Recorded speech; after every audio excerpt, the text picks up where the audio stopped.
welcome to another story time here in Nature, Poetry, and Stories. Today is Sunday, so I went to church, and in our parish we have a library. So I went inside the library, I checked out some books, and I found some beautiful picture books with inspirational stories. And one of the picture books that I borrowed is, ta-da! I Can Talk with God.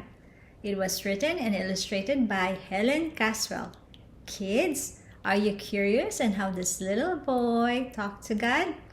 If you're ready to listen, I am ready to read this story to you. Let's start!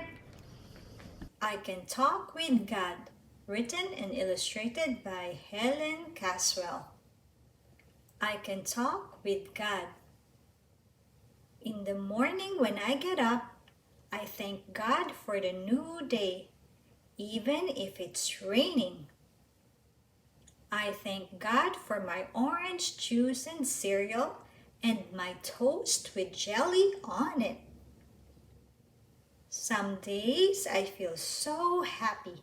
I just have to jump up and down and thank God for the whole world and especially me and everything. I ask God to take care of all of us. I ask God for lots of things.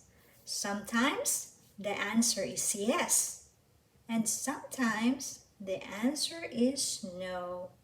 And sometimes God doesn't seem to answer me at all.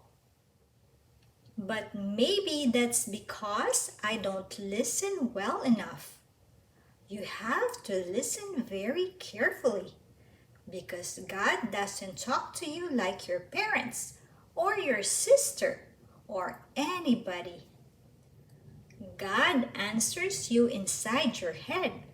When I say, "Make my little sister good," I hear a little voice inside my head that makes me think, my little sister copies me, so I have to be good first.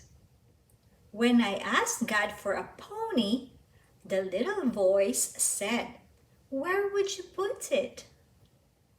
If I feel sad or if I feel angry, I talk to God about it, and then I feel better. Sometimes it helps to get down on my knees and hold my hands together and close my eyes. Sometimes it's nice to pray with other people. Lots of people all talking to God at once. But best of all is when I'm in bed at night, in the dark, and nobody's there but God and me, and I can talk with God. The end. Did you like our story for today? The little boy tries to talk to God about anything his heart desires. He thanks Him, he listens to Him, and he asks Him for some things. But of course, he doesn't hear God the way we hear each other when we talk to one another. But God will always make you feel you are loved. I hope you pray tonight too before you go to bed. Try to talk to God. And thank you so much for watching. See you again next week here in Nature, Poetry, and Stories. Have a good night and sweet dreams.